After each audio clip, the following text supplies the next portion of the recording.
ಎಲ್ಲ ಕನ್ನಡದ ಮನಸ್ಸುಗಳಿಗೆ ನಮಸ್ಕಾರ. ವಿದ್ಯಾರೆಡ್ಡಿ ಗೋಕಾಕ್ ಅವರ ಒಂದು ಕವಿತೆಯ ವಾಚನ ನಿಮಗಾಗಿ. ಕವಿತೆಯ ಶೀರ್ಷಿಕೆ ಕ್ಷಮೆಯ ದರಿದ್ರಿಯ ಬಿಕ್ಕುಗಳು. ಕಗ್ಗತ್ತಲೆಯ ನೀರವ ಮೌನದಲ್ಲಿ ಕರಗಿ ಹೋಗುತ್ತಿವೆ ಬಿಕ್ಕಳಿಕೆಗಳು. ಆಕೆಯ ಮೌನದ ತೊಟ್ಟಿಲಲ್ಲಿ ಅರಳದೆ ಕಮರಿದ ಭಾವಶಿಶುಗಳು.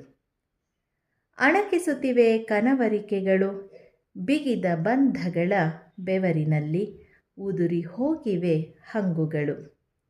ಕಗ್ಗತ್ತಲೆಯ ನೀರವ ಮೌನದಲ್ಲಿ ಕರಗಿ ಹೋಗುತ್ತಿವೆ ಬಿಕ್ಕಳಿಕೆಗಳು. ಮನದ ತುಂಬ ತುಂಬಿದ ವ್ಯಥೆ, ಕೂಲಿಯಿಲ್ಲದ ದುಡಿಮೆಯ ಕಥೆ, ನೋವು ಮರೆಸುವವರಿಲ್ಲದೆ ಕೊಳೆತಿವೆ ಅಳುವ ಕಣ್ಣುಗಳು. ದಾರಿಯುದ್ದಕ್ಕೂ ಅವಳದೇ ಆಕ್ರಂದನ, ಹೆಣ್ಣಾಗಿಯೇ ಹುಟ್ಟಿದ್ದು ದೊಡ್ಡ ದೋಷವೇನು? ಮುಗಿಯದ ರಾತ್ರಿಗಳ ಹೋರಾಟ, ಚಿಗುರಿದ ಕನಸುಗಳು ಮುರಿದವು ತೋಳಿನೊತ್ತಡಕ್ಕೆ. ಹೆಜ್ಜೆ ಹೆಜ್ಜೆಗೂ ಬೆನ್ನಟ್ಟಿದ ಶೋಷಣೆಯ ರೇಖೆಗಳು. ಹೃದಯದಲ್ಲಿಯೇ ಉಳಿದಿವೆ ಗಾಯದ ಗುರುತುಗಳು.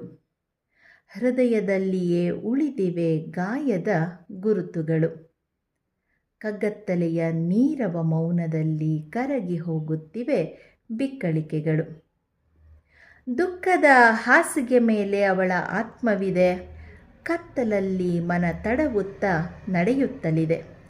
ಶತಶತಮಾನಗಳಿಂದ ಹೊಸ ಬೆಳಕಿಗಾಗಿ ಮುಗಿಯದ ಕ್ಷಮೆಯ ಧರಿತ್ರಿಯ ಹೋರಾಟ. ಶತಶತಮಾನಗಳಿಂದ ಹೊಸ ಬೆಳಕಿಗಾಗಿ ಮುಗಿಯದ ಕ್ಷಮೆಯ ಧರಿತ್ರಿಯ ಹೋರಾಟ.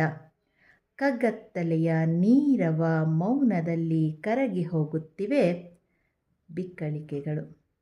ಧನ್ಯವಾದಗಳು.